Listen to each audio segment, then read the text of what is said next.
16 Underground. You already know what it is. It's Corey J. Okay, Stizzy. We got two special guests with us today.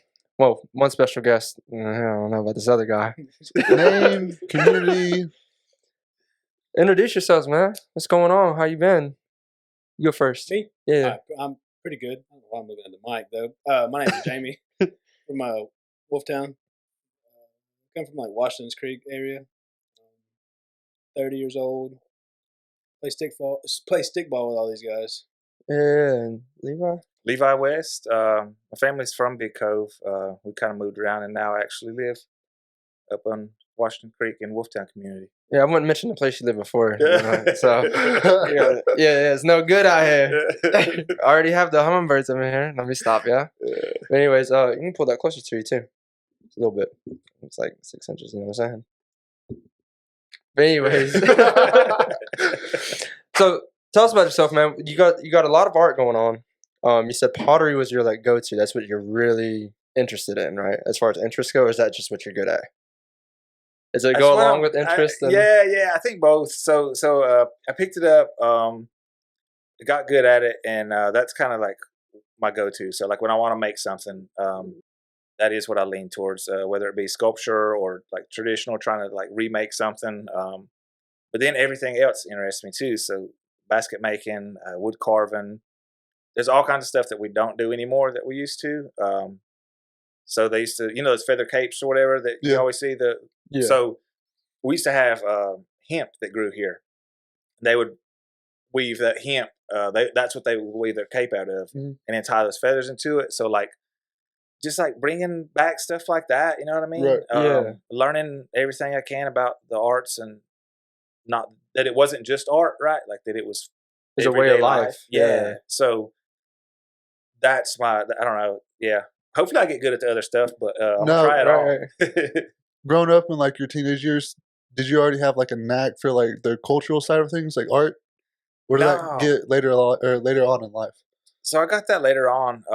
Going through school, I don't remember anything really. Even like kind of being pushed or taught to us. Like Aline Stamper had a class, and I remember they used to beat a lot. Woodworking with Bud Smith, but it was like ducks and owls. Like it wasn't like masks or ball sticks or it was. I don't know.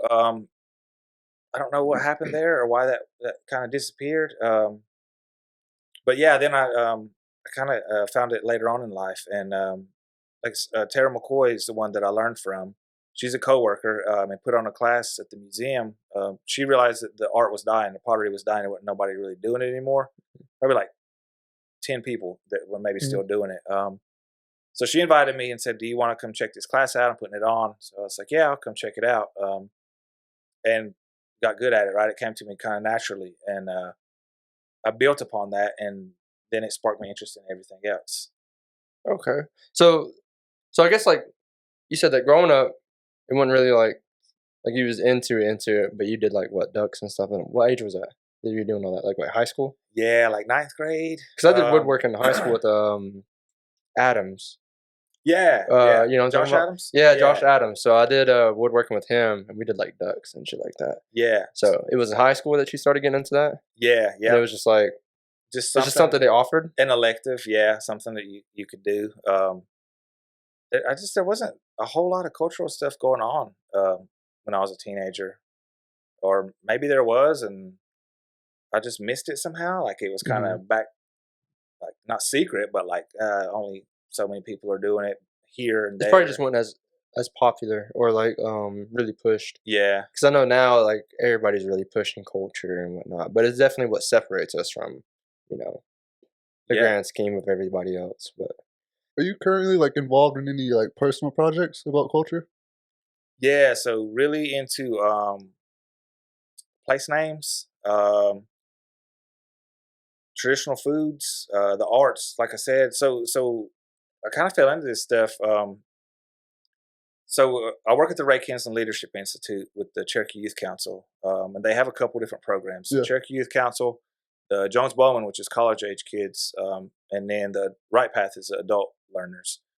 So I was in Jones Bowman as well when I was in college, and we went on this sites tour with T.J. Holland. Knew a whole lot of stuff and passed away now, but he touched on a couple places up here, but then like all his knowledge and stuff was like down towards Murphy and Andrews, Robbinsville, and I was like, surely there's like a whole bunch more back home. Right. So then I started digging into it, right, and then I started finding these stuffs and archives and these journals and interviews and things like that, and there's a whole world of stuff up here. What were the ones that you looked into? You mentioned earlier. Yeah. So okay, just kind of like off the top of my head. So we went over and did a retreat in Gatlinburg not too long ago. That place was called Talahi. Not real sure what the name is. It's just kind of wrote down. There's mounds and stuff over there. Chimney Tops was the home of the Thunder.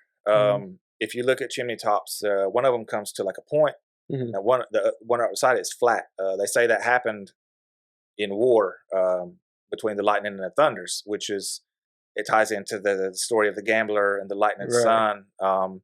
So it gives you like a place where that legend happened. So you come on this side, Mingus Creek, where it was picked, I think is the English word. There was a settlement on up. Bunches Creek was called Beaver Place. In between, so Yalla Hill ended about where we play stickball, right where the stickball field is. Mm-hmm. And then from there up was Potato Town, Nunui, and then up in the corner about where Grassy Branch is, somewhere from there up, there was a settlement called Calico Town, and then finally Colonai, where the Ravens build. But like, I mean, that's just like off the top of my head, and it's like, did you know of any of those places? Like, I mean, besides Big Cove and right, those those are all new to me. Right. I mean, we were speaking too about language and how like, well, I guess this wouldn't tie into language, but Colonai, right? Yeah. You think of that as where the Ravens build. Yeah. Our grandmas always say where the Ravens roost. Okay. So it's named after a cliff where the ravens built a nest, or where they roost, right? So I guess that goes hand in hand. Maybe there's a bit of just like just different way of saying it in a sense. Now, would your end goal would be to like have these names changed to the original Cherokee word? Absolutely. And we recall or like call them by that? Yeah. So that's like the thing is like everybody talks about being Cherokee and like, but I was like, well, what does that mean? Like we should be, there's that big push to rename Kawohi. In my research, I've only found Kawohi twice, and that's in our legend. What was it? Where we got our bylaws from the Bears, where they held council. There's a story of disease and medicine, and we also got a song that was given to us for when we hunt bears. Mm-hmm. And there's a verse, and on each verse, there's a different place that they call bears from, and one of them is Kawohi. So, I mean, not that it's not important. It's a big important part of our creation story, and like ties into Gadua and things. But like, it's not the only place. Like, there's all these other places that had names, and like, we have the power to change the names here, right? Where we're having to like deal with the park and try to do all this process or whatever. Like, let's start it here, right? I definitely feel like over time we've started to use our sovereignty a lot more, like utilize it a lot more. Before, I feel like, I don't know, I just never really heard anything about our sovereignty and us actually taking advantage of it. Well, this goes into the question of like, when are we going to get our own constitution that's specifically for our tribe, rather than looking upon North Carolina's? That's actually a super good point. Yeah. Or following their guidelines for education. Like, why do we have to do that? What are some of the biggest challenges Cherokee faces with culture? Revitalization, I should say. Revitalization. So language is the key, right? Our efforts, not that they've not worked, but like, we're not producing speakers, right? Mm-hmm.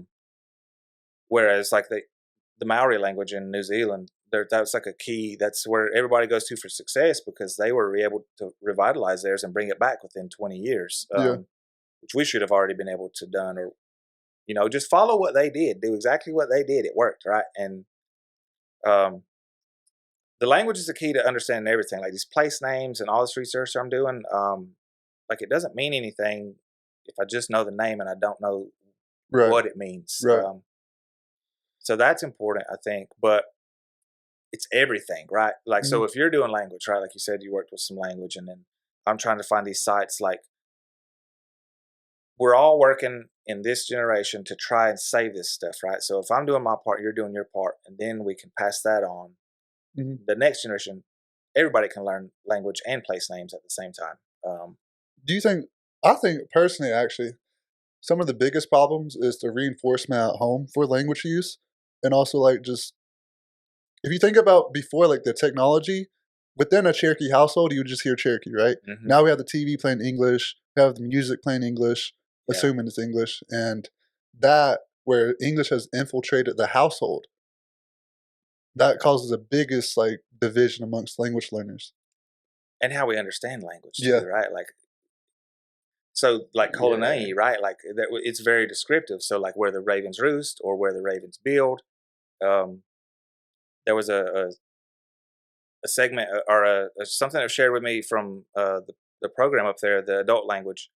So, one of the speakers had told them, they showed them a place card, and there was a bear climbing on top of the table. And they said the Cherokee word, and they said, "What's it mean?" It means the bear's climbing on top of the table. And then another one was like, not really. It means the bear's climbing on top of it right now. And it's like, that's the understanding we need. Like that, don't just tell me that the bear's climbing on top of the table. Like, explain to me. If that's what it means, explain that to me. Like, because you have to think that way. That touches upon like a different style of like parenting, where it's a dictatorship versus like an explanation of why to do something. If you think about it in that sense, that's where my mind really goes to. And maybe it might be like a cultural shift to explain things rather than be direct and tell them to do certain things. Yeah, that's true. That's a good point. That goes, I don't know, for me, that literally hits like society as a whole, right? Because we talked about this with Rob at one point. Being direct, but also, I think we did talk about it with Rob. Yeah, and how people like get their feelings hurt. And it's like, I mean, like coming from the military, I strived in the whole aspect of tell me when you want it done, how you want it done, and what can we do afterwards. Just the structure of things. Yeah, structure like and straightforwardness. Kind of like a curriculum. Levi, I feel like certain people thrive better in that. I, for like firsthand, strive. I would flourish better in like a structured environment, like a set curriculum. But I feel like that's the opposite of what you're saying, as in having these explanations rather than the direct like statements. Or I think both are beneficial.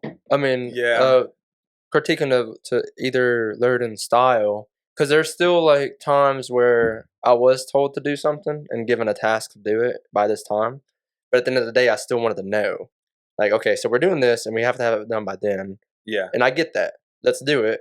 But afterwards, I'm still like, why in the hell did we have to do that? Yeah. So I think both are true. I think both are necessary.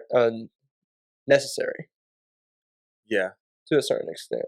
Right. I think still, though, with today's society, it's more leaning towards the explanation part and the more of like, they call it beating around the bush and like sugarcoating it, whatever. Yeah. Just because of the society we're growing up in. However, like, I still think that some people with that notion to have structure, with the want to have a structure, would still strive in.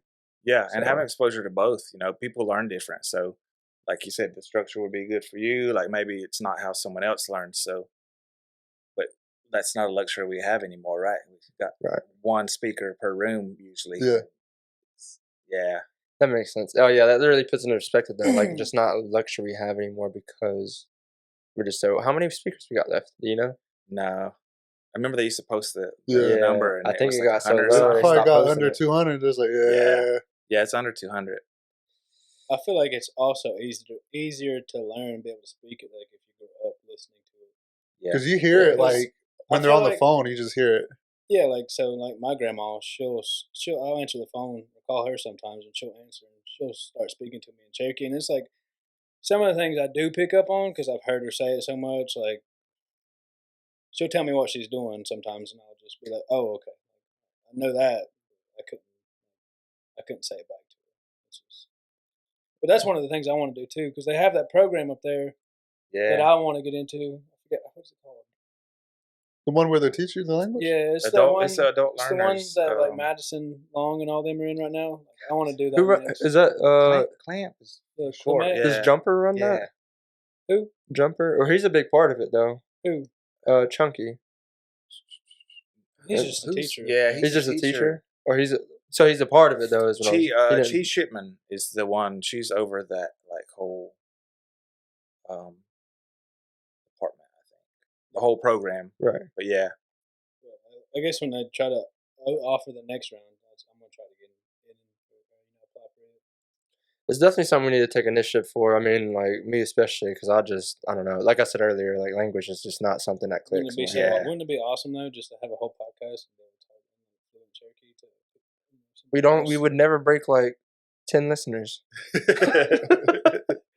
the whole time. Yeah. Just for the tribe. This is You'd see the like Subtitles. Yeah, you'd see. Oh yeah, yeah, subtitles yeah. would be That'd dope be with cool. the The The Cherokee Predator, going on. or Yeah. what is it? The Predator movie did pretty good. Oh, that yeah. was dope. That was. Yeah, that was dope. I like the representation. I feel like That's cool. he's been big on it the past couple of days, but media representation for Native communities in its entirety, I think, have gone through the roof. Yeah. And that's probably just because we've never had really good representation as far as media goes. Like It was the westerns in like what the the 60s Western, and Yeah. 70s. and then the last one that I actually remember that everybody loved, and then there's still like discrepancies with, it was fucking Mel Gibson. Apocalypto. Apocalypto? Yeah. And everybody's like, that's not even historically accurate, and like getting on Mel Gibson's ass about it. Yeah. So It was a badass movie. I'm curious to know this. All right, so let me explain my train of thought, right? Okay. So for our grandmother, I feel like growing up, although she did speak Cherokee around us, and that was her job working with the language, I feel like when she got home, it kind of, her mind switched from, all right, that's work. Let me speak to like everyone in English, right? So for your father, correct? Yes. So do you see yourself like turning that like cultural side off when you get home? Or do you like practice it within the house? No, so it's really good. So, and it's hard because, so the two older ones don't have as much interest, right? Like I can tell them stuff, and I don't know, maybe it'll click one day, right? Because I mean, for me too, it didn't click for me. I was a shithead when I was, like 18, 17. Like I was a wreck, man. But then like I grew up in it, and it made sense to me, and it became important to me, right? So hopefully, like maybe what I'm saying when I do tell them things, like it sticks, and they can remember, like, oh yeah, you know what, he said that about this, and but now my little boy, he likes to color and draw, so like I'll draw stuff with him, and he was real big on like, tell me a story of how that happened or why that happened. And Yeah. a lot of times it's just making stuff up, make believe stuff, but then I'll slip in like a Cherokee story. Yeah. With monsters and things like that, and, Yeah. and he loves it.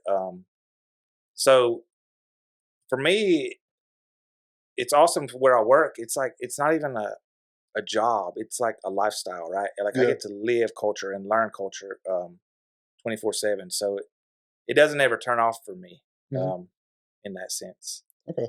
I feel like too though, and this is going to end up being like, well, not really a touchy subject, but you'll see where I'm going with this. But I feel like too though, the experiences that our grandmother had really affect that aspect of coming home and turning it off, right? Yeah. So she went to the boarding school out in, where was it at? Riverside, out west. Yeah. Oklahoma. Yeah. So she went to the boarding school, and coming home, was it there? No. Where was it at? She ended up doing religion is a huge part. You already know where I'm going with this. So I feel like with that religion aspect, it's like there's no room for Christianity for our culture to strive. And I might get backlash for that statement in its entirety because people can make the argument that like we sing Christian hymns in Cherokee, and you know what I'm saying, we can preach in Cherokee or whatever. We have Cherokee food at the fellowship hall. Like, no. Well, at the end of the day, you get to the roots of it. It's all to back, and like those are aspects that are used to bring Cherokees in. Yep. To learn about this way, the right way to live. Yep. Nothing about Christianity, I feel like, supports our culture, and I feel like that has a lot to do with grandma going out and doing, cultural things, and then coming back to the house, and then. Yeah, I believe the same thing. You can't do you can't do both. You got to do one or the other. And you shouldn't be doing Christianity. Like, it's not who you are. It's it was brought over from somewhere else it has nothing to do with you as a person, right? Like, we have our own beliefs, we have our own religion, we have our own creation story. Like, you're devoting yourself to someone else's belief. Doesn't make any sense to me. You can't. And just think about how many churches there are on the boundary. Yeah, and there's one every couple miles. When you were saying that too, I mean, that's what they were put here for, right? To educate and civilize us, right? Mm-hmm. And we were affected by it so much because we're right here. We have no other tribes around us, right? Like, other tribes, not saying they weren't as influenced, but they didn't lose as much as we did because they have other tribes around them, and there was kind of this pushback, and there was this, even though maybe there were different tribes, like, there were still those people that found it important to save those things. So they kind of drew strength off each other, where we have been like isolated by ourselves. And I think that really kind of hurt us because, I mean, you see how many people bought into Christianity and how much is lost because of. Well, I would also say, on top of like the geographical isolation, just given the mountains, Western expansion starting from the East Coast, the timeline of that ties into a lot of things. Yeah, and hit them later. We're not even acknowledging the fact that, like, there are tribes that do not exist, like, completely wiped off the face of the earth, which is just crazy to me. Yeah, it's kind of ironic, but like,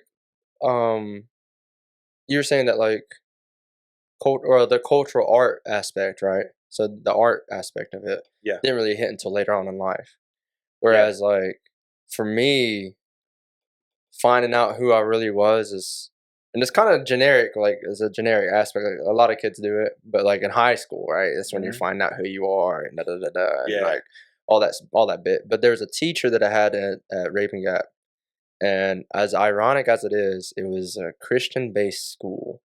But I had a teacher, Mr. Cook, and he was just saying how important it was that I needed to find out like my culture and learn more about my culture. And he taught me about how Raping Gap was sitting on land that used to belong to the Cherokee. So I dove deep into that, and that's kind of where I started going in conflict with myself about whether or not Christianity was the way to go. I mean, like, growing up as a kid, you're just like, I don't want to go to church, and then it's just like, the backlash, like, I already see it, but like, you know what I'm saying? But it's still like, growing up though, it was just something I didn't really click with, and then it's just realizing that it's because we're Cherokee, we have our own stuff. Yeah. Like, Jamie, what are your thoughts on this? Because I know you practice Christianity. It's just a touchy subject.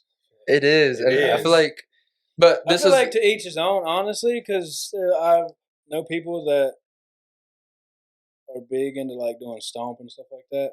And it's just all about how you present it. I feel like you could do both.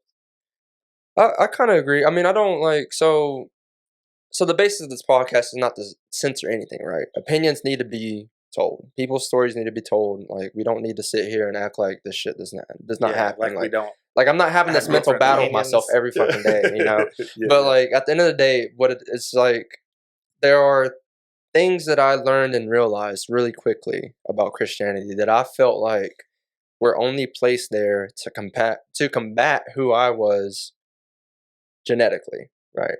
I'm Cherokee, born and raised. I'm Cherokee first before I'm black. Like, that's just what it is, and that's more personal because, like, my father wasn't really around, whatever. But I was always around my Cherokee side of the family, right? Yeah. Everybody around us that we grew up with, it was Cherokee and culturally inclined as far as Cherokee goes. Even our grandmother, who also comes home and never missed a Sunday or Wednesday at church. But she's at home cooking traditional foods and language. So there's a conflict of interest, I would say, with the spirituality of things, but her actions succeed that. And a way of, like, kind of what Levi was touching upon is having our own set beliefs before Christianity arrived here, and now how that conflicts with our personal beliefs. Or Cherokee I'll beliefs. tell you. It's kind of like I would say there's like 4 subgroups of Cherokee within this tribe in regards to the very traditionalist on the very left. And then you got like the more, I guess, colonized on the very right. And then you have those 2 subgroups in the middle where it's a mix of like predominantly more traditional or like predominantly more like Christian based, but still have traditional values. okay. Yeah. On a show of hands, how many times have you been to, other than like our stickball stuff? How many times have you guys been to like a traditional ceremony or stuff like that, like stomp? A lot. You guys have? We've been to a yeah. lot. I've never been stomp. I was just wondering. This is a question. Well, with the discussion of stomp dance and seeing how like a lot of the words I've heard, like at Big Cope Stomp, it's different. It's not necessarily Cherokee. I don't know if I'm just hearing it wrong, but it doesn't sound Cherokee. It goes back to what I was saying about language. So I was telling them earlier, I was like doing some research and stuff, and even in like the mid 1800s, when they were kind of like coming through recording, like writing things down, some of the words, they would ask them what it meant, and they would say, I don't know that word. It's in the old language. It's Cherokee, but somehow they lost it, which is really puzzling to me. But it's my belief that so you'll hear people say that stomp songs or stomp things that they're just what do they call them? They're just like sounds, right? They're just they don't mean anything. I think they do mean something. I think we lost that meaning, but we recognize their importance and still do them, right? We still practice them. We still say them, just like they were doing then when they were visiting and recording. Like, we lost the meaning of that, but I know that my people, my ancestors, used it in this ceremony, and this is what they said, and it's important. So even then, I guess they were losing language, or parts of it, aspects of it. It's just wow. Well, it makes me think about like Creek tribe. I feel like they practice stomp too, right? Right, and they're similar. Some of their songs are very similar, but there's also, we used to also exchange songs. We have the Seneca are really, they're awesome about their culture and how they got things. So anytime they sing a song, they'll tell you how they got that song. There's a story about like when it was given to them or how or whatever. So there was always this like interaction between us. So we shared songs, swapped songs, but then it goes into like, you can dive further into the theory of who are we, right, as Cherokee people, because we used to take over captives, right? Blood law. So if you killed somebody's brother and they caught you, they got to decide what happened to you, right? So we did the same thing. Women went to war with us, and they would decide on the spot. Is he going to be useful, or you want to kill him? Like, and they decide, right? But if they said he's useful, he comes in, and now he's Cherokee. He's a part of the tribe. Yeah, I don't. That's a crazy aspect. There's a deep. If we were taking over people, then like That's where Roman Empire of like they just became part of Rome. Yeah, and so like then where was the divide? Like when you look at the Moundville in Alabama and these big societies, like maybe we just split. I don't, and that's how old those songs are, right? There's just so much. So old, learn. you know what I mean? Like there's so many theories and things that you could really get into. But yeah, that's freaking insane. So I've only ever heard of like if I kill somebody, right, and they had a kid's like 6 or something. You better kill the kid too, just so you don't get revenge. But it's like they're so young though at that point that they wouldn't like remember. Yeah. Right. Yeah. Like you kill a 4-year-old, chances are like he's gonna have this vivid memory of like, I don't know, like some Pocahontas shit. Everything's just on fire and it's just like like chaotic, and that's it. But he's like not gonna know why until you explain it to him. But it's like I've always heard that if Cherokees were to like go and like take over whatever, like they wipe this tribe out, not wipe tribes out, but if they go and they have this issue and they end up killing all of them, and there's like kids left, we would take them in and raise them as if they were Cherokee. We wouldn't go and like kill the kids too. That makes sense. I mean, that's what I always thought as well. Like when I heard that, it was just like, okay, that makes sense to me. So yeah.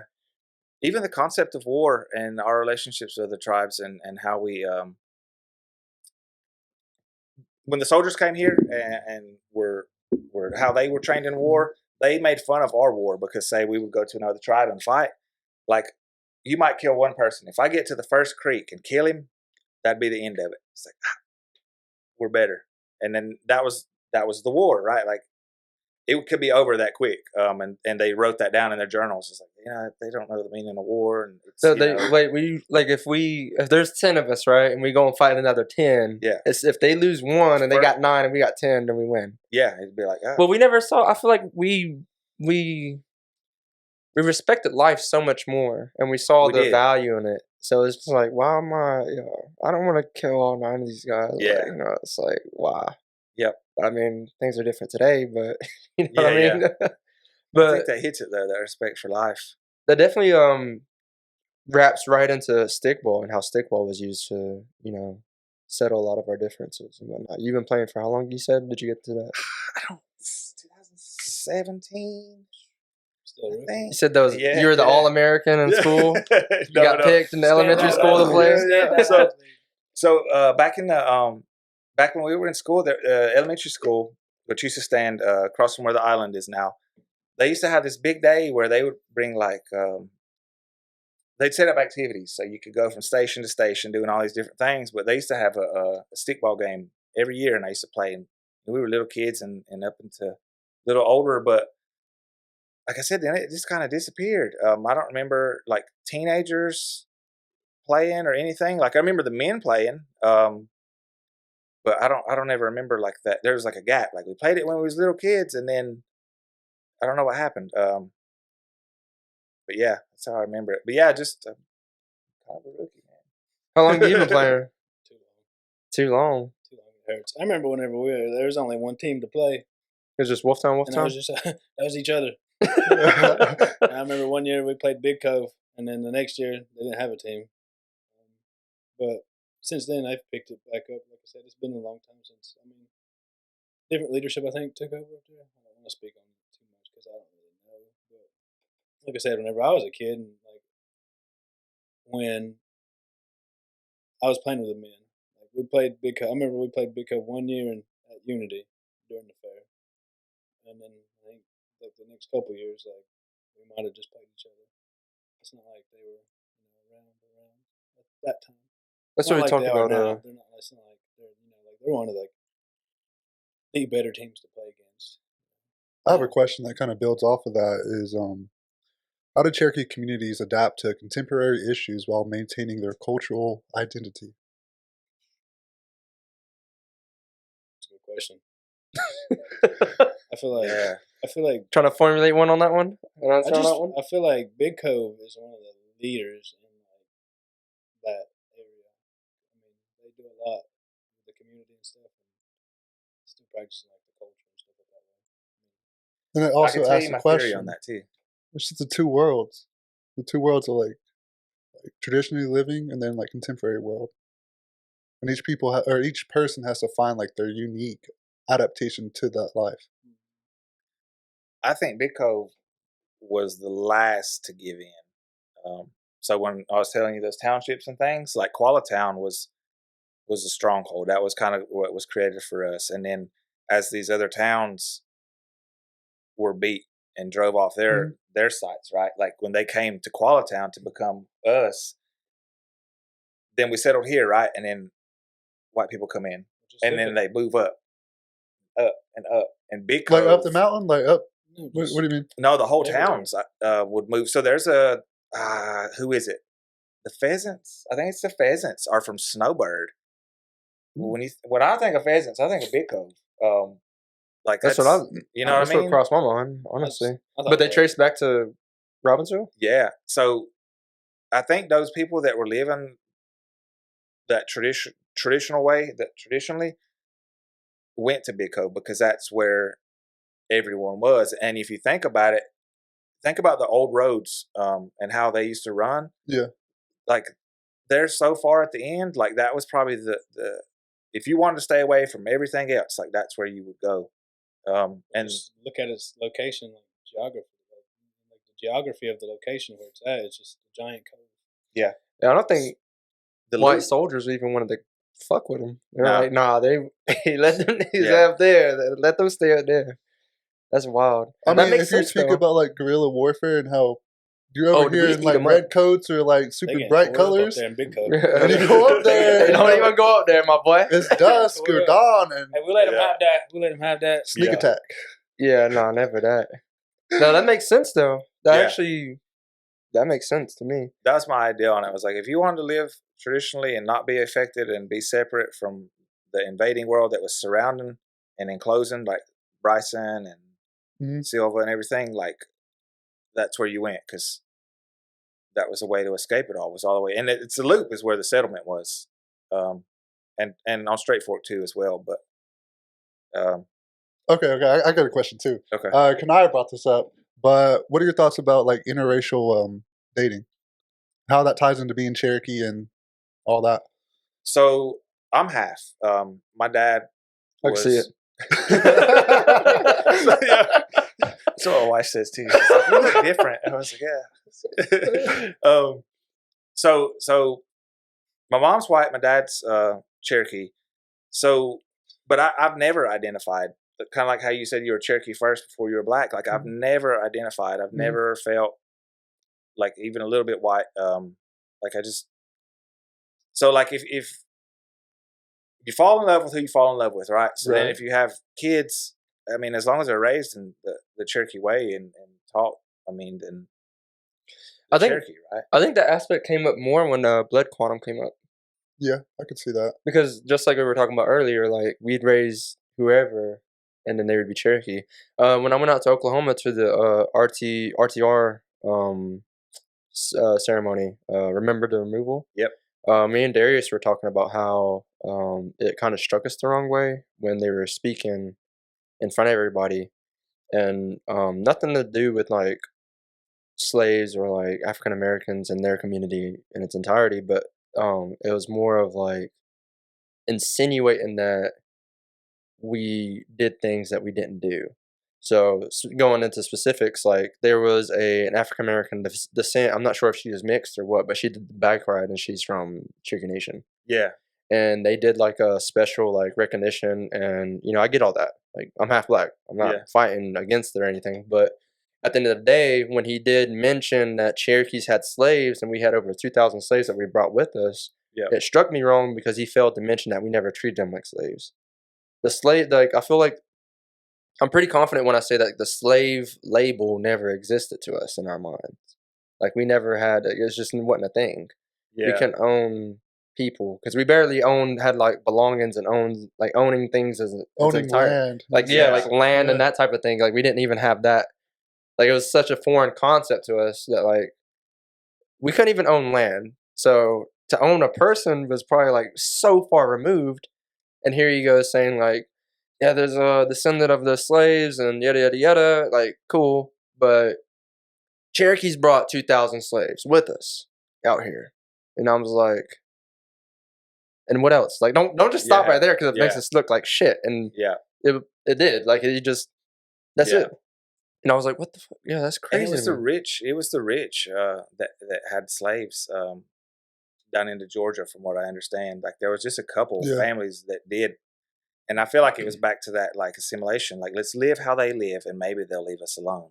Like that kind of mentality. Like let's show them we can be just as like they are, and they'll leave us alone. But I mean, of course they didn't. But I don't know, man. I want to learn more about that though. Like, and surely somebody wrote it down. Well, so everything that I know and that I've learned, it hasn't been on my own accord. I took the App State course that they offer at Cherokee. Yeah. Dr. Bryant from App State, he comes in and does Cherokee leadership and history with us, and that's where I learned that from. Yeah. There's also another theory that they used, and this kind of ties into more slaves, but it was branching off. I forget what the lesson was, but it was branching off into Cherokee history, but where they used the Bible. And there's a story in the Bible when it's Noah. I'm about to say Moses. Anyways, when Noah gets off the ark, it's Noah's ark, right? I'm not the one to ask. Correct. Yeah. Yeah. Okay. correct. Jamie's over here just like, you sack of shit. Blasphemy. But it's Noah's Ark, right? Yeah. And there's a story in there where when Noah gets off, right? He feels so overcome by like the shame that he left all those people. And he feels bad. He's like, I just literally like left everybody behind. Yeah. I have me and my family and then like my sons and whatnot. And I'm like, damn, I just literally left fucking everybody. I killed everybody. And he felt shameful for it. And he goes out into the sand and I'm like summing it down. I'm simplifying the story like hella, but he goes out into the sand and lays out in the sand. He's naked. And he's laying in his shame, right? He's just laying there shameful. And his sons weren't all the same skin color. And when they came out, the one that was the darkest didn't cover him up with a blanket or anything, cover his shame. But the other ones did. And they were using that story to tell like slaves, this is why you're slaves. Because your descendant that was black, he didn't save or help Noah in his time of shame or whatever. And like, this is your punishment because you're a descendant from him. And that was like I'm saying, it's a definitely simplified story, and I'm not sure if that's like the legitimate of it, but that's what I got out of it, and it tied into a different Cherokee lesson. But I was just like, damn. Oh, it tied into the whole fact of what they would teach Cherokees and like try to get us to, hear, and that's why certain things were happening. But it wasn't that story specific to Cherokee. It was just for blacks. But it was like, damn, what the fuck? They use stories like this to manipulate us. So. And that's why I feel that way. Like, that's a support and detail to why I feel certain ways about Christianity compared to our culture. There's a podcast out right now, like Joe Rogan and Billy Carson. You guys should just check it out and listen to it. I'm bleeping the fuck out of that. We don't promote other podcasts on our podcast. Just in the sense of like what Billy talks about, like Anunnaki and all them, and just like the Mayan cultures, and just like Inky and Lil. And just about like, he makes it sound like we come from a different planet. Like we're already like, interstellar species. But essentially, like the way he was describing it is like, we are the slave population to a higher set of beings. The reptilian race? No. If we want to take this conversation way left, I met a guy when I was working at the hotel at the Cherokee casino. Clip it. When I was, I'm gonna have to. I'm gonna clip it there, snip it out. But anyways, I met a guy there. I forget his Adam. What's his last name? Fuck. He's talking about the same stuff though. The Anunnaki. He's talking about the Anunnaki and shit. He thinks the fucking Antarctica is a fucking wall, and there's a whole nother planet down there. Essentially, like we're just a snippet of just like the Earth. And then, like, over that wall is, like, a whole nother rest of the planet. Yeah. And there's a bunch of people over there. And there's a bunch of fucking big, giant ant people. Like, don't you just find it funny, though, that you cannot travel past the ice? What do you mean? You just can't go. They won't let you go. They all have you just cannot. They have, like, with the Arctic Circle? Yeah, all the countries. So all the, like, massive superpowers in the world have, like a... Not like a border wall, but they have like essentially a border. They like regulate areas of Antarctica. You can go into certain parts, but you cannot fully traverse it. Huh. He said it's too cold. That probably. Yeah. He said it's too cold and a bunch of other shit too, like crazy shit. I don't know. I have to get some of the people I know who went there. Talk about their time. Anyways, weird stuff. This guy. But so if you think about that, like I mean, Cherokees, we have we believe there's a world underneath ours, right? Like, I mean, I've heard that too. World, so he talked about that a lot, Jason. Like life after death, or life after it's a place just like ours that's going on right now, except for their seasons are the opposite of ours. Is the way it's explained. Really? Mm-hmm. I don't know. That reminds me of like just South America, because their seasons are opposite, and that might be like geographically speaking below us, and maybe it got lost in interpretation. So there's stories now. So there's stories. There's the legend of the Underground Panthers. Okay. They call them water cannibals, but they weren't really water cannibals. I mean, I guess they were. They were eating people. But where the water aspect come in? So there's there's a town, and it's right about where Bryson is now. The one There underwater? used to be a mound. Yeah, Yeah. there's underwater. So in that town, Tiquilishi, I believe is the name of the above ground. There's a guy that got sick, and back in the day, we used to not stay with people when they died. That was like they did that on their own. You didn't like hang around. So he was so sick and wanted to. They was like, he's gonna die. So then he comes to and wakes up, and there's this woman at the door, and she's like, I can help you if you want. He's like, yeah. So he goes with her, gets up, she helps him up, and takes him, and they take him to the river, and they walk into the river, he says, and it opens up. And he's like, and when we get under the water, there was a town just like ours, with people just like ours, townhouses. It looked exactly like ours. So she takes him in, starts to mend him. She brings in some food. What he notices is the people that are coming into the town as well are carrying people. So then when she comes in with a plate of food to like feed him, it's human flesh or some kind of flesh, and he is taken back by it. And she's like, I forgot you don't eat like us. So then she brings him something else and doctors him back. Tells him to go back up, and he can't talk about it for 7 days. Don't say anything about it. So he does. He goes back up, and the town's amazed. They're like, I can't believe that you're like, what are you doing? I know you were going to die. Like, and then he tells him that story later on. So Corey and I were Jesus talking about Chief Doublehead a couple of weeks ago, and so I was reading some articles, and I've read about cannibalism. I don't know if it's true or not, right? It might be the same people. Doublehead? Yeah, he was a traitor. See, this is the first. So when I heard about Chief Doublehead, right? I thought it was. I didn't hear anything but good things though.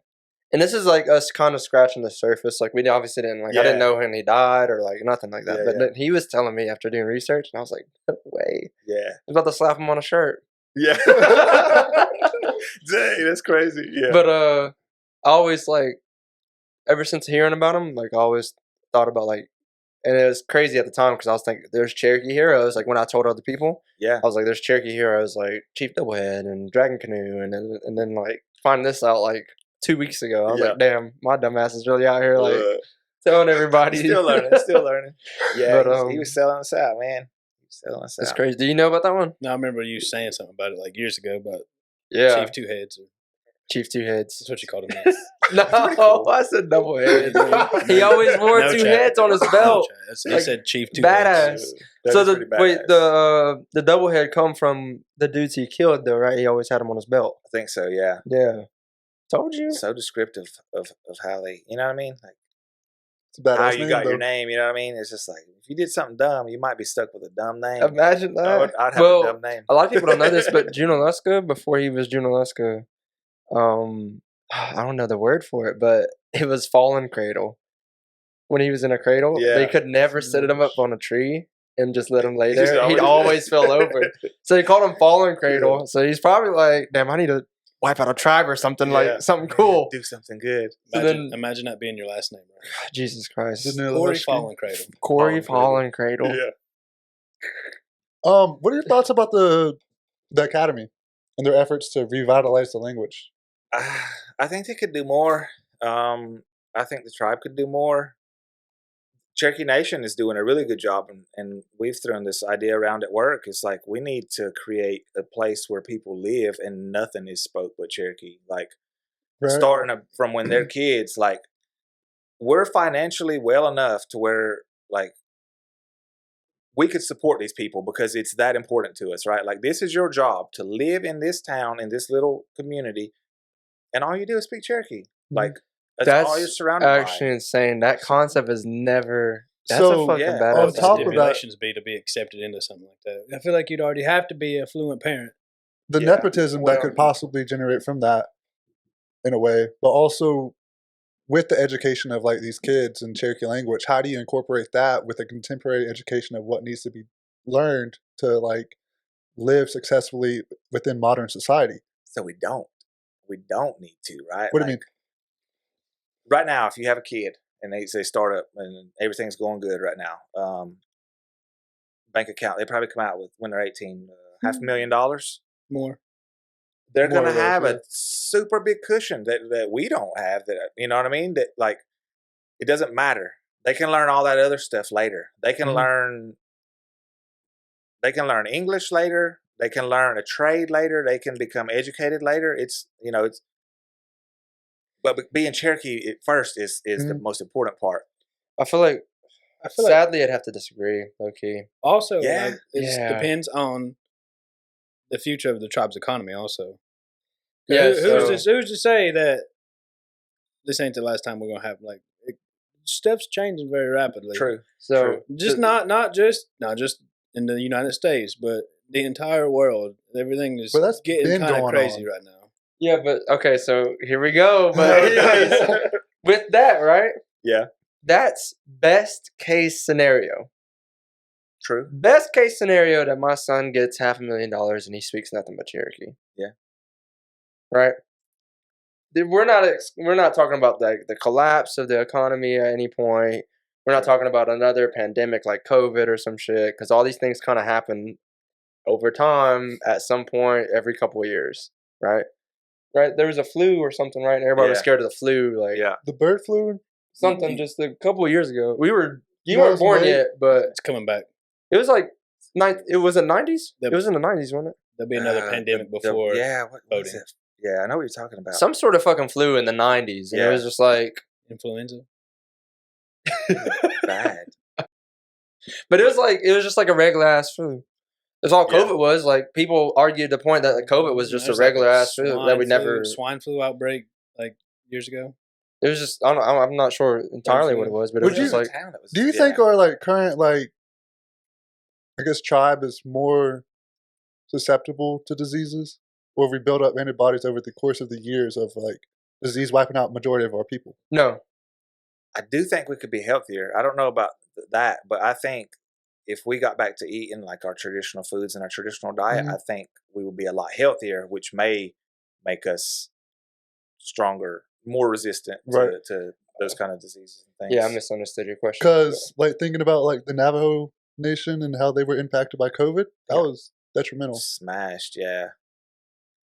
Well, so too though. All right, so I kind of gathered. I don't want to call it a theory, but I got to thinking about how God dang, how big we are. Yeah. Big backs, big old fat back. But and then you look at the foods we eat and stuff, right? I also kind of got to this point to where I was like, well, maybe it's because back in the day, food was very scarce to an extent, right? So it was but we were agricultural. You spent all day to get one meal. Yeah. But So we were that aspect, right? You were never How promised much meat. calories did you fucking burn all day to get that that yearling? Not even a big ass buck. You just got a yearling. Imagine you have a family of 4 and you had to go kill 4 rabbits to eat. Yeah. Yeah. So your diet is strictly mainly vegetables. I feel like though vegetables, fish, nuts, it's genetically wired in us, right? That we're not built to hold food like we eat now, because we eat what 3-4 times a day. You Absolutely. do. This sack of shit. Well, this ties into intermittent fasting. That's because I can afford it. Wow. Yeah.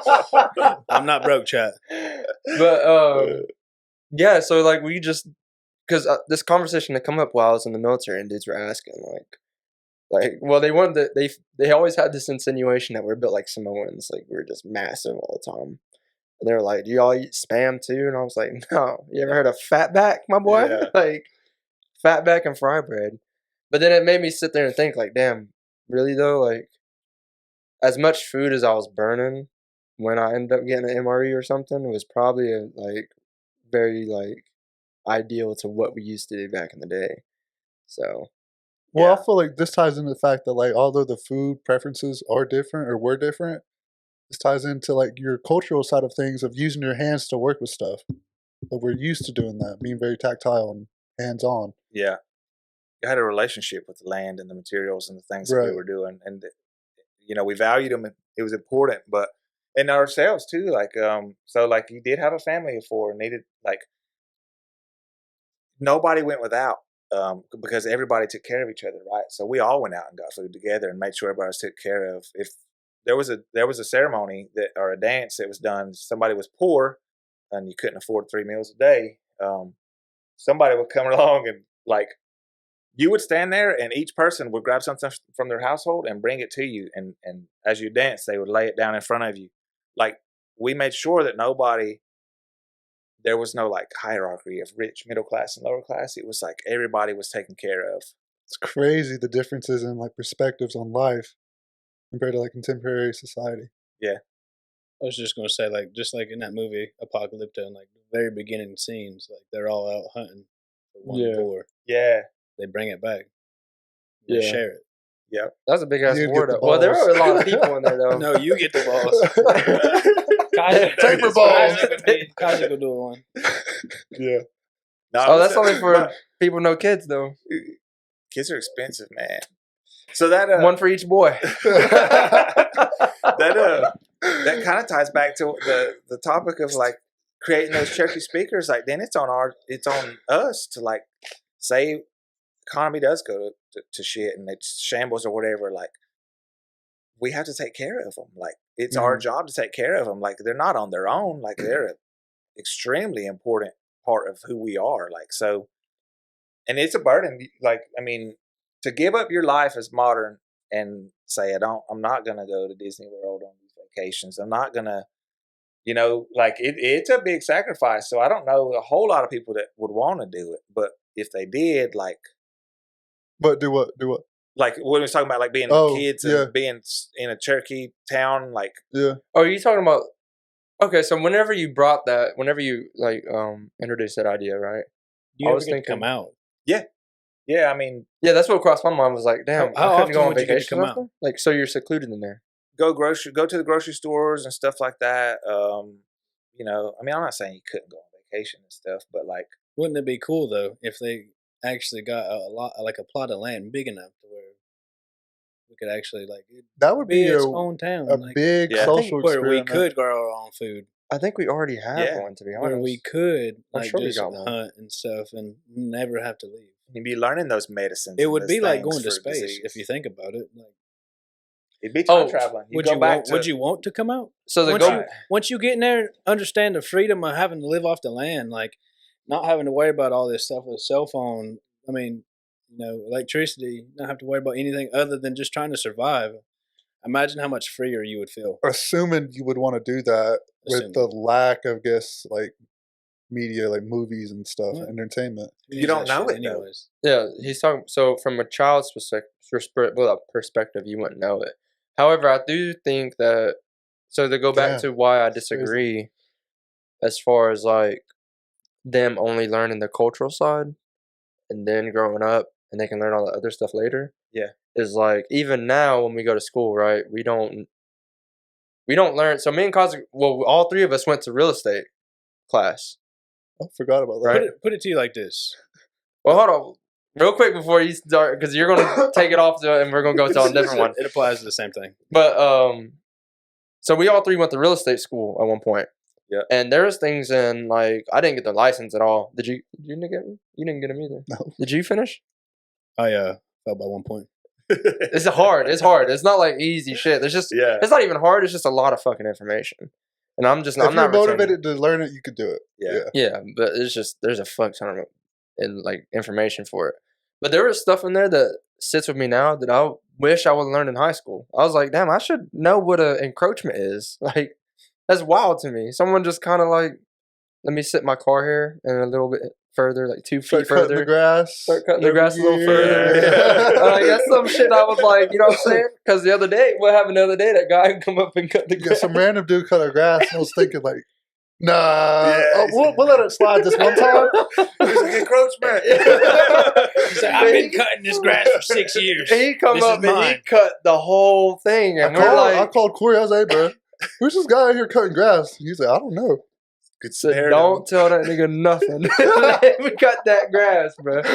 But like that's something I feel like we should learn in high school. And like I don't remember like talking about any like credit card debt or any of that stuff that like I learned when I got to the military, and I was like, damn, I gotta teach my shit this. Like I don't know nothing about this. Like right. And I feel like that would need to be incorporated into that settlement, if we're calling it a settlement, that town. So really.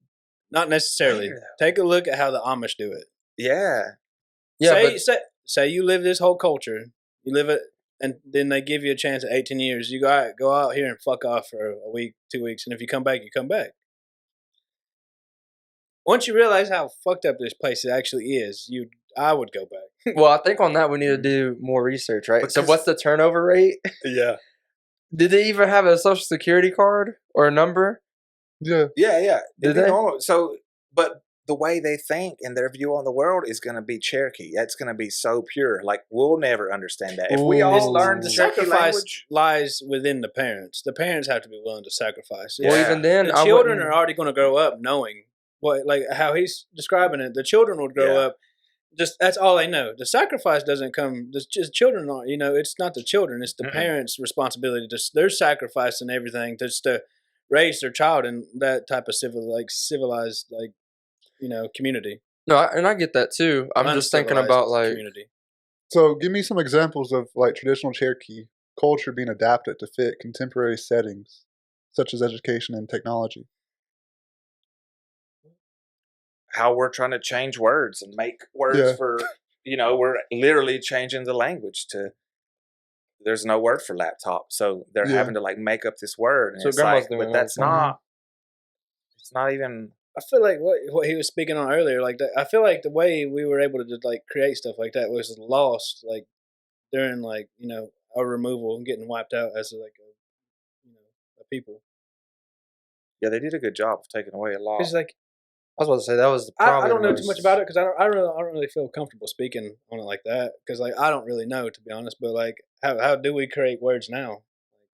Well, Grandma has a lot to do with it as well. I remember the last time I even had the conversation with her about it. They were trying to develop a word for, it was either geometry or I forget, but one of those words, it was a G word, and it was like one of the long school word type shits, and it was geometry. And she was trying to think of like, she was just sitting there like thinking of ideas that we could, because like think about. But how do they do it now? But they have a speakers meeting and they all gather around. All the and, speakers. like, talk about it.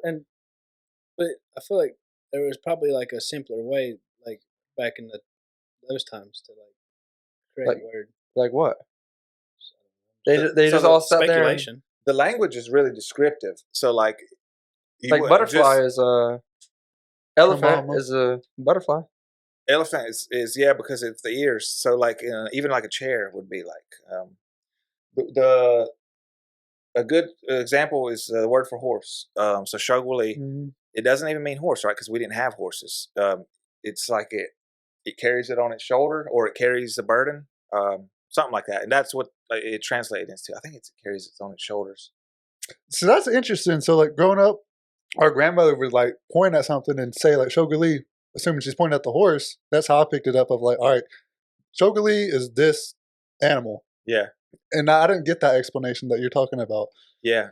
See, this is why I would love to get into that language program. Yeah. Just because there's learning it, and then I feel like there's learning it in like the descriptive way that program probably teaches you. Because I could listen to Granny all day and probably pick it up, and she could teach me what she knows, and I could probably speak it that way. But as far as actually like understanding, exactly, that like, would that's come in where conflict. you need to learn how to be able to describe stuff in our language to be able to speak it like that. Like learning it versus like a classroom setting of learning it with like writing out assignments. There's a different way of like learning it. Mm-hmm. And our grandmother speaks about it sometimes, and in terms of you can learn it through like a normal like child would pick up a language, or you can sit in a classroom and learn it as like a course and making that difference or acknowledging the difference. Yeah.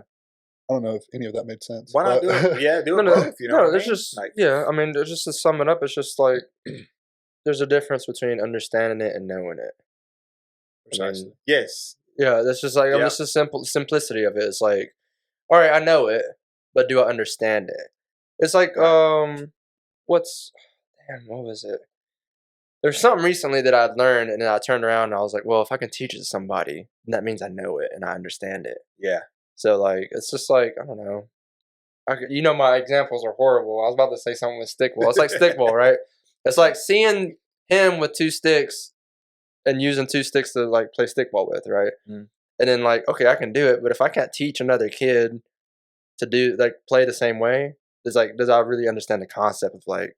It's like trying to tell athletes to be coaches just because they're a good athlete. Yeah, just like that. That's a better example.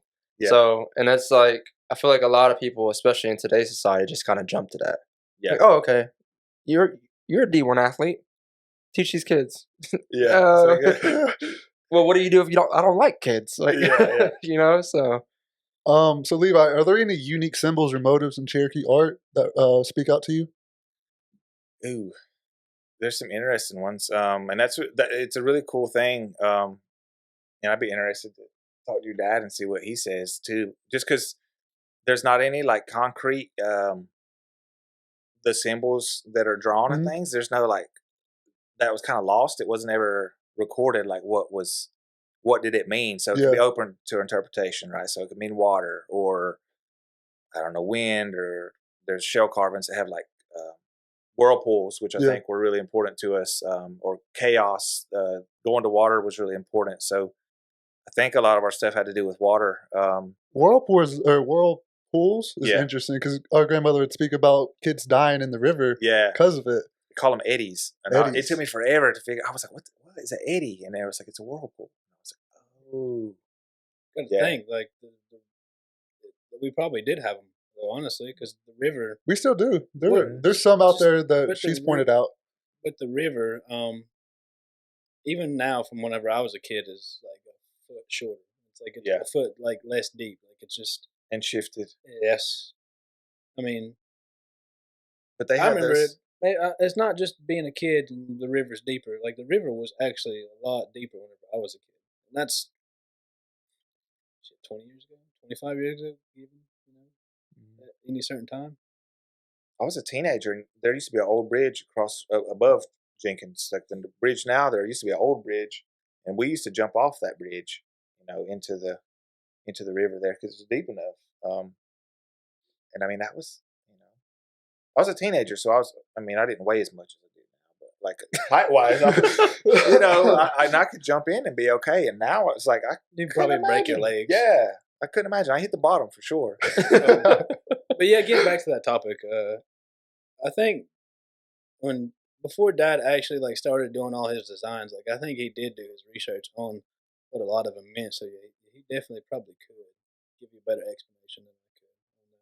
That'd definitely be a good. Like he was real big with like Barbara Duncan, and back in the day, she was like the Do you feel community pressure to pick up your dad's art or skill? Yeah. I'm all right now. It's not that I could do it if I wanted to. Okay, so it's kind of, I've been actually, back to that real fast, I've actually been thinking about getting back into it, because I get on like Levi's page every now and then, and I'll comment like I've told him before, like, in person, like watching him do it makes me want to get back into it. And I've told like a good friend of mine, Eddie Paul. It's the same argument with language for us. It's like pottery for yourself. Yeah, I guess essentially. Picking up the family which is like trades. I could have. In all honesty, I should have been a phenomenal artist. It's just I probably have the best teacher around. I don't think there's anybody out there, in the Native American community that could hold a candle to like how good of an artist my dad was at pottery. Back in the day, not so much now. He's kind of fell off, but that's a different topic for a different day. His stuff is awesome, man. Yeah. Well, it's still just like I just like he's a true master at his craft. Like the way he's been able to Levi could probably tell you how hard it is to make like something big. Mm-hmm. Like how hard it is to like consistently make something big, like a piece of pottery. It's not easy, and like I don't know, and then to make it big and then come through and watch him freehand with it and do his design. And it's like, and it comes out the symmetry is like his lines are spaced right apart. It's like, how the hell? Like that's a gift. I kind of do feel bad because I wish I hadn't been such a dickhead as a kid, because I just didn't have the patience to want to like actually learn. And then it's like now I feel like it's almost too late to pick it up. Too late? Well, I don't think it really should be. I think we're real hard on ourselves about carrying our parents' mantle a lot. You know, and it is a big deal to us because we have this culture behind us, right? Like you ask any rink-a-dink from Silva, it's like, Yeah. like okay, well, my dad worked at Walmart, so Yeah. it's just like, what the I'm from fuck, here. you know? So My dad's a professional lineman. right, so, but it's like, you know, I feel like we're real hard on ourselves for carrying our parents' mantle when we need to contribute in our own ways, right? Yeah. So like, I feel like being involved out there in Oklahoma with stickball and whatnot, I feel like that's some way that I contribute. I can contribute a lot.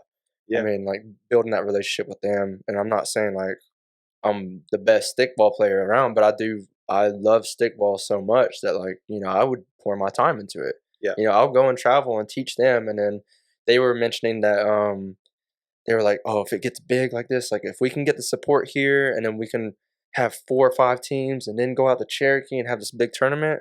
You know what's next? Muskogee's next, and we get them to play, and then and then it's going to be Yeah. like Choctaw. You know how they have their like stickball tournament, and it's huge, it's Yeah. massive. It's just like that, and they were just spitting these ideas to me, and in my mind, and we talked about it with Rob last time he was here, or a couple of days ago. But we talked about with Rob and how like that's something that I felt like really made my family proud as far as something that I can do to contribute. Yeah. So it doesn't. I feel like it's still important for me to go and learn the language because I have one of the best teachers around, like right there in front of me. It's still important for you to learn art because you have the best teacher around. He's right in front of you. You know what I'm saying? But at the end of the day, you still have to find your own way to make your own mark. Yeah. So, And if we're all doing that, then it's still preserving, you know, Yeah. the culture for the next generation. I see what you're saying, but I would just be more upset if I just I didn't do anything at all. well, I see what you're saying, but like I just never really had that type of pressure, like feeling that way at least. Like he kind of like told me like one time he was like, you kind of just have like a perfect path. Like, all you got to do is just learn. Yeah. He's like, Same I've already argument. given you. He's like, you already got the name. Same argument could be made for everyone with like family members who are artists. You know? Yeah, it's a pressure. Yeah. And like I've already like I've made stuff before and I've sold it. We've made stuff together, me and Joel, and it's sold. Like people have my work in like collections. It's kind of crazy. Like I sound like an asshole when I say it like that. That's all the time, Nah. though. I should have rephrased it a little bit better. But yeah, like I've before like Lambert died, and like Lambert had a few pieces of my work, had a lot of my dad's work. It's still something that I feel like at the end of the day, though, is just something that you need to periodically touch on. And that's not meaning much coming from me because, like, I speak what I do know as a Jin at the time, like short, simple commands to my son. So I'm not sitting there every day, like, you know, like the whole time. But, Yeah. Yeah. you know, Picking it up though. I mean, those everyday phrases are. I'll talk to him in Cherokee sometimes and Yeah. I don't understand yet, but we're working. We're working. Yeah. he still gets the small, like, you know, come here and look over there. Yeah. And that I type of think thing. it was just like you was calling me earlier, and I guess like I think you asked where I was at, Yeah, I did. and I was just like I'm taking the exit. Like it's stuff like that. Like I feel like subconsciously I do understand it, Yeah. Yeah. but I could not. I like I couldn't reply. I could to not. it. Yeah, Same. reply like I said. It goes back to like listening to like how my grandma spoke. Like certain things like I understand. Like I can. When you talked about being a shit ass as a kid, like that's like, but that's a real thing, right? Just, Yeah. like, I was just doing kid shit, man. Like Yeah. I was just a dickhead. Yeah. I was the same way, and Like I was always into shit. Like and I'm. Well, I mean, yeah, before What kind of mom- shit were you well, into? Before my mom died, like I didn't make it easier on her. Like I was the oldest of her 4 kids that she had, and like I know for a fact that if I could have been a better kid, it probably would have made her time here a little bit easier. It's just I was such a dickhead. But you I just made- can't have that blame on yourself. I don't Yeah. now. I mean, because you're a it kid, was just right? it was just I was just such. If I looking back, if I could go back and do it over, I definitely would try to be less of an asshole as a kid. Like, and it's hard to say that, but it's just the reality of things. Like, I wish I could just been a better child. I wish I could have like done better in school. I wish I could have done better in high school and went to college. Like, I would have made my dad so much more prouder of me. I feel like, but just little shit like that, like I was I was rambunctious. Like, it's terrible. It's stuff we don't understand though as kids, and then it's like, No, so yeah. how do we teach that now? And like the importance of being Cherokee, and I feel like that's a key. Is like because we act out and we lash out because we don't have that sense of identity and we don't have that kind of purpose as a kid. And I think those like traditional ways and things are the key to. But getting kids to buy into that is The structure. How do you It goes do back that? to structure and like discipline in a sense of things. Like, you have to be able to like. I think I disagree a little bit. I feel like it has more to do with the individual. Because, True. like, even when I went to Raven Gap, and I got kicked out twice, not once, but twice from a boarding school. But anyways, I got kicked out of Raven Gap twice. My man's was. But when I rambunctious. was a Yeah, deviant to rambunctious, society. yeah. But even then, though, right? So I met Mr. Cook, and he was like, he had taught my mom and her sister. He taught Sonia and Nina. Okay. So when I got there, he already knew who I was, and he was just like, "I Yeah. know you and your people." And I'm like, Hmm. "All right." He met my mom at the Yeah. meeting or some shit, but he was like, "No, I used to coach your mom basketball and her sister, and they were good players, whatever." Yeah. And goes on to the stint, and I'm like, "Dude, what?" And he's like, "I know your dad," and that's when it clicked because my parents met there, and I didn't even really have a good connection with my dad, but he's like, "I know your dad," and I was like, "What?" Yeah. Like, wow, this is crazy. But going into his class and learning about British literature, and mind you, it's a British lit class. Like, we're talking about, like, over there, overseas literature. And he's talking to me about Cherokee history and, like, Cherokee literature and, like, things that people had written about, I guess not Cherokee literature, but things that people had written about Cherokee. Yeah. And, like, their observations and whatnot. Like you were saying, like, there's some white people that sat in, their diaries and whatnot. Yeah. So he showed me a couple of stuff and then, or like a couple of writings and whatnot. And even then, it wasn't like I was like in tune with the culture and was like, I need to learn all about this. I was interested, but it wasn't until after leaving and getting kicked out the second time that I was like, I kind of realized that, damn, this is who I am. This is what I need to learn. This is the one thing that really intrigued me. Yeah. So as soon as I came back to Cherokee, I took the App State course, and that's when I was like full into Cherokee history and whatnot. But I had to take the initiative though. It's every individual is different, like you were saying. But like as men, all of us, our brains don't like really fully develop until like we're 21. So we don't really like have the realization like of all this thing, all this stuff that we're just talking about until you get to a certain age in life, and then you're like, damn. Like then that's when you start looking back. Mm-hmm. That's fair too. That's yeah, when you right. realize like that. Man, I've been pissing away a lot of shit. Like I've been pissing away my life away. Sometimes like, you come to that realization at a certain point, where you could have been like, man, I should have paid more attention. I should have done better. I should have tried harder.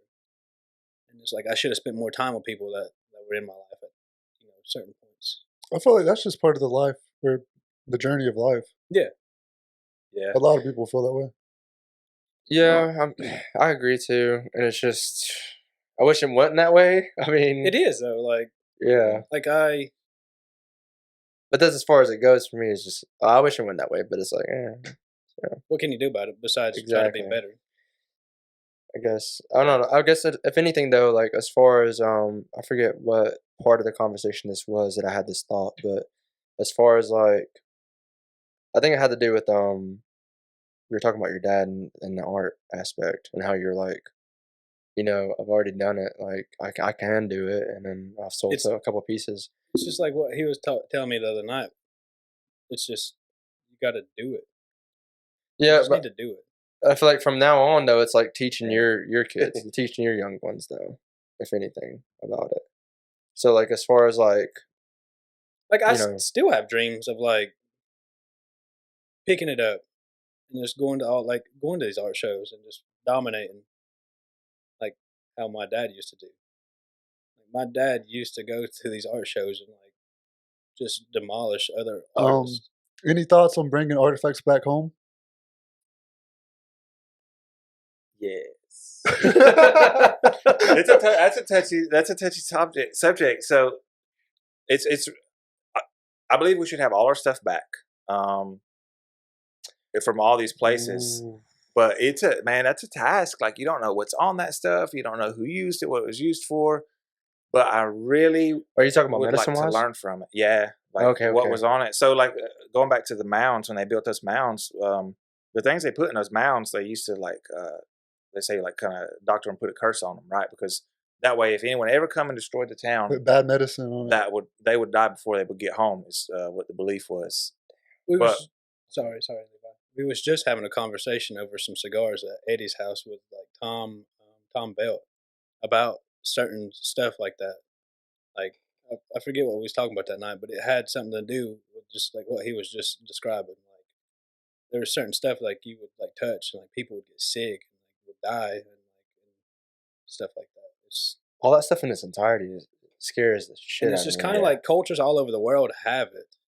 Like superstitions and Just that. like just stuff like that. Like there's like just I think the ability, not the superstition, but the ability to actually curse something or doctor something and Is put real. a sickness on Mhm. it, which kind of ties back into that like religion aspect of yes, it. it Like goes back. Like stuff probably predates Christianity. Yeah, Are there the any, things we used to do? I mean, not to step on anybody's toes about religion because of what I believe in, but you have to look back in time and understand that Christianity wasn't the only religion. You know, there was, and I'm not saying like there is other religions out there This makes me think of like that predate, a lot of stuff. medicine men and like that practice of like teaching people like medicine. You know, like I said, in the way I believe, in God and everything, like you do have to believe that Jesus did walk this earth at one time. Well, Jesus was a real man. I mean, there's historical Yeah. accounts Wait, of wait, Jesus. is it- I believe but- that. Yes. Correct me if I'm wrong, but the Bible's the only one that dates back, right? Like has an actual like. So we do what before and after BC, and then right? Yeah, And yeah. AD. So interesting fact on that is like the one of the oldest things around here is where they did the high school site, the new high school there's site. Yeah. So many like artifacts and Yeah. like, arrowheads up there. There's a huge vein of clay that runs through Behind it? there. No, Yeah. and it Oh, just in it? it's built on it. Oh, It's okay. built on just that our natural blue clay that we have around here. And It's 10,000 years old. Is that the arrowheads or the tools that they were using, Mhm. which is 8,000 BC. So and it's everywhere. You It's know. everywhere on the tribe. Like that's why like they're building that line, like, replacing like a water line or something yeah, going up by like the complex and stuff like that right now. Like that's why you see like that's why they have to. It's taken so long is because they have archaeologists. archaeology, Yeah, archaeologists. archaeologists. Yeah, You have archaeologists like Seeing what's yeah, there. like, and that's what they're And I doing. love Like they're that. looking. So yeah. thoughts on museums having? I thought I like, seen you out there artifacts? digging around. I like that they have them so that we can learn from them. Yeah. If we can take a picture of them, and learn from them, and then put it back, So you would. that's my thing. So I guess like the removal of them is something that you support as well, or not the. I guess not the removal. The opposite of removing them, just leave them alone. Yeah, that's the touchy part. Is people was like, no, don't touch it. You found it. Like it's not for you. It's not.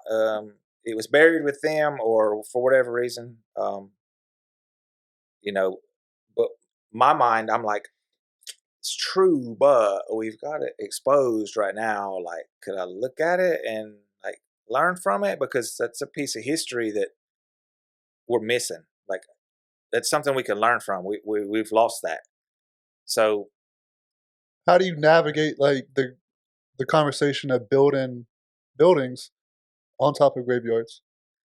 it wouldn't do it. Like if you know there's a grave, that's different. I was thinking of like objects, but like graves, like, and there's ways they can tell when they're digging, Yeah. if they're even close to a grave or if they think there's a grave there.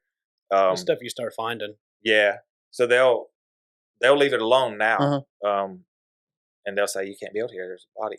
Like I just found out recently, like behind there's a whole mound back there. Yeah, we were just talking Like, about yeah. that. You know, Unless you like know somebody that knows, you would have never thought that there's a mound back there. yeah, Oh, yeah, I was telling him I didn't even know that there were other ones. Actually, I was And- so unaware. and why don't we? You know what I mean? Like, I was telling Gadua is this held to this high standard, and we do all this stuff to protect it, which is rightfully so, right? It's some other town. It's where we became a people. We became Cherokee there. But like every other mound was built similar to Gadua. It was placed there for a reason. There was ceremony, one basket of dirt at a time. It was built, and it was very important to people. And then those people went to Gadua to get their fire every year at the beginning of the new year and bring it back. And it's like, so they're extensions of Gadua. They are Gadua in a sense, and they're on our land. Like, why are we not treating them the exact same way as we treat Gadua? Everybody should know about Nanaye, and that's it's called a potato town. But even so, I didn't say that earlier. Swimmer said that was a modern name. That it had a name before that, so that name was lost. But that's what those people called it at that time, was Nanaye. Would you be inclined to have like our tribal council house on a mound? Nah. With the corruption? No, I'm just kidding. Yeah, the way they think now, no, I wouldn't. But I do. This is my opinion. I do support like the reconstruction of the mound. So that one behind is half of it's gone because it was excavated. The Valentines from up in Virginia come down and got some stuff out of it. The other half, the only reason it's saved is because there was somebody that had smallpox had died there, and that's where they buried him, was him and their family, and they knew that, and they were like, we'll dig here, but we're not touching that side of the mound. Because it's like, given the smallpox being there, or just because of the grave. No, they knew because of the smallpox. Oh, okay, yeah. Okay. Because it goes back to like you could set that loose if you like who knows if it. It's like it's like these viruses and stuff, and like permafrost. Oh like, yeah, true. Why would you even risk? I mean, I'm sure we could survive it now. Just open it up and leave it in cinema somewhere. I don't know. Let's just hit him back. No, whoa. Yo, sorry. Yeah, we want to. Let's mute. Cut. Mute him. CIA, God, they ain't get us canceled. I'm trying to get at least 50 followers, 50 subscribers before. We take a short break. 68 right now. Oh, we got 68? Mm-hmm. We take a short break. That's 5 more than I had yesterday. The whole reason that those people were here, or some of them were coming to like document and study this, is because we were like, because of the way things were going, they thought we were going to be erased. Like they thought they were going to kill all of us, that we were not going to be a people anymore. So they wanted to come and document our culture to preserve it. Yeah. Perspective. One of them that came in, and he's got a book, it might have been Bartram, or maybe one of them was like a botanist that just come through plants, and he just collected some stories. There's another one that compared us to Jews, like because our religion was so similar that he was trying to like say that we were one of the lost tribes of Israel, and he was trying to like make all these connections, like the Jews do this and the Cherokees, this is what they do, and it's so similar. And my grandmother went out to Israel, and she saw like a big tomb with like Cherokee syllabary on it, which is wild. Yeah, she has a picture of herself standing I didn't near know it. that. Crazy. I didn't know that. Well, so I don't know about that, but I've gotten into arguments with people before, and it was unfortunately an older black man, and I thought we were about to just hit it off and have like a good conversation about something, but dude wanted to like argue with me about the Aboriginals. I don't know much about that. So so Jason always argued that we were the Aboriginals, Native Americans. Okay. In America. He was saying the Africans were. And it just like one slip of the tongue where I was just like, because Native Americans are Aboriginals. And he was like, excuse me? Yeah. And I'm like, oh, shit. And he's one of those ones that I got Tom, let's argue. And I was like, nah, bro. Like, I'm not going to argue with you, bro, because you're mad old and probably have like hella information on this. I just heard this from a guy that I call my uncle. Like, that's crazy. Yeah. So... Yeah, I had the same argument with a guy. He's a friend, but he was the same thing. He was like, all people come from us, from black. And I was like, explain. And he was like, black's all colors, and I was like, yeah, but you're really just like dark brown, like you I'm dead. That was funny. But really. But so, anyways, that was his argument. He was like, you can get all colors from us, and I was like, then why isn't it still happening? How are you getting white from, black? Yeah, we got into a big argument. Yeah. But one of those guys, though, yeah. And it's not like, I don't know, like I don't know. I kind of feel like sometimes when I have these discussions, it's like, damn, he's anti-black and he's black. And it's not that. It's just like, yeah, I'm Cherokee first, and obviously I fight for my black side all the time, but it's just like, I just don't know about that one. Yeah. I really just don't know about that one. So, it's a big theory, isn't it? As far as the Aboriginals go, I don't know. I mean, what were you saying about Iroquois the other day? Oh, how Cherokee language is derived? Derived from Did you know that? Iroquoian. Yes. What are your thoughts on that one? It's similar. There's a big theory. If you go up there, they'll tell you welcome home, and then when they come down here, we tell them the same things, welcome home, because we had that relationship or whatever, and their stickball story, their ball game is identical to ours, like except for a couple animals are different. Mm-hmm. Do they play the same style? They did. Like their story is exactly like ours. They don't play it like that anymore. Okay. Their sticks are. It feels different. Was it like lacrosse?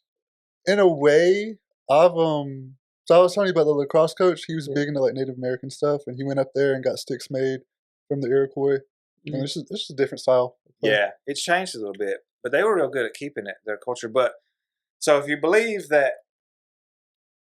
the planet used to be cold, right, and then it's scientific, like there used to be an ice sheet. So they think we came from them. Why would we be up there and come back, right? Like I say, they went up. Like for whatever reason, they separated and went up. I can see. God, so say if we all came from South America, right, and we come up. Say we all come from Mayans or whoever this ancient civilization was. There was so much stuff to talk about. But anyways, if you think that theory, then they're further north. They would have left us. They would have branched off. So they come from us. Is what I'm getting at. And then this even opens up the conversation of like the genetic differences amongst tribes and the similarities on like certain coasts or like nearby states. Yeah. Yeah. Why do I look like I'm Choctaw? Yeah. So there was they called them priests, and that was just, I don't know what priests meant when they were recording this, right? Mm-hmm. But they were a hierarchy of people. The Anikatani, I think. They were like a hierarchy of priests that used to kind of they were a higher class than us, than Cherokees. They were said to be like sorcerers and do magical things and could do these things. And they ended up like abusing their powers. And we decided like we've had enough, and we overthrew them and like killed off all of them. It sounds like the same story as like the Anunnaki story. So any thoughts on the secret society? I think they're like Nighthawks or out something. In Oklahoma? Yeah. Yeah. There's history on that, and I don't know it. They're a Choctaw team, or not Choctaw team, but the style of. Yeah. I ain't gonna lie. Why he talks about it. Next year I'm gonna go down there, Choctaw style. I've seen him do this. Throw it. I mean, like. I can throw it now with the sticks I play with. That's all he does now. He's like, where's Corey? I set it up, chat. Yeah. But I'm a facilitator. All right, well. Any last comments, concerns, questions? I think we got more talking to do later. Yeah, we definitely deserving of a part 2, because there was just so much. I mean, we did definitely go off the rails a bit, but we did jumped around a lot. Coming back in. Yeah. But I'm satisfied with what we covered today. I learned a lot. I feel like we didn't cover nothing. Well, speak your mind, Jamie. What else do you want to cover? Just make notes for part 2. Just the human race as a people. Like we could talk about that and how that applies to us and everybody else, and how you're black and Cherokee. Like it just, the way I believe is just I don't feel like there's any certain race of people. So the race of people that we are as a civilization is just the human race. And I think, as a whole, I don't feel like we can progress as a civilization until we come to the understanding that we literally are all just one people. Some of us might just be different colors. That's It's such a Because, black hole. bro. because if you think about it, like, if we all could come together, like you see it in movies, like how we travel to like different planets, different stars, but we're not gonna be able to do that until we come together as one civilization. I disagree. Like I think we once- could. I don't think so.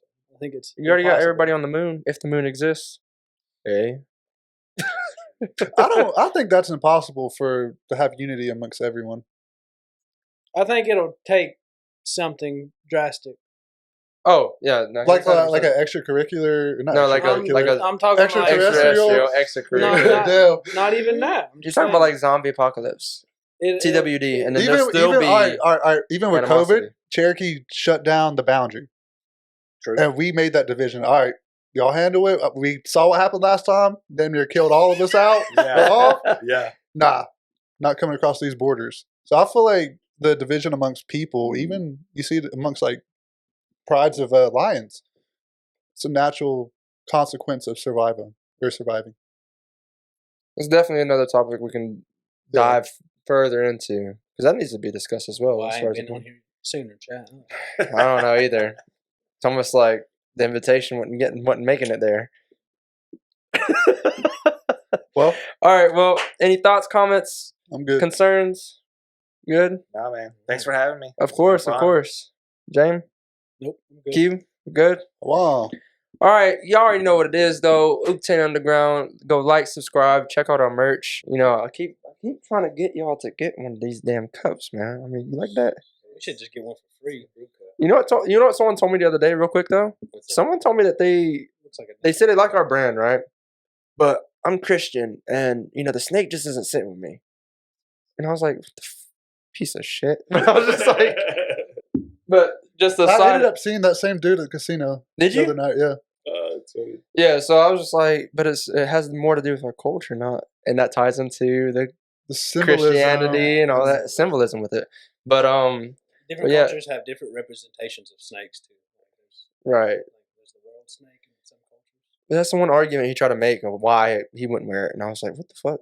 I'm not telling you to wear it. I'm just saying, do you like it? And he's fuck like, you, nah. man. But it is what it is. Yep. You already know what to do. Go like, subscribe, check out the merch. Yeah. You already know, man. Yeah. Oh, fuck with us. Моей головы соседи на весь пух и прах. Все с одного ребра и одна сатана. А в глаза бела пелена. До сорта пена бела брызжет, кипит.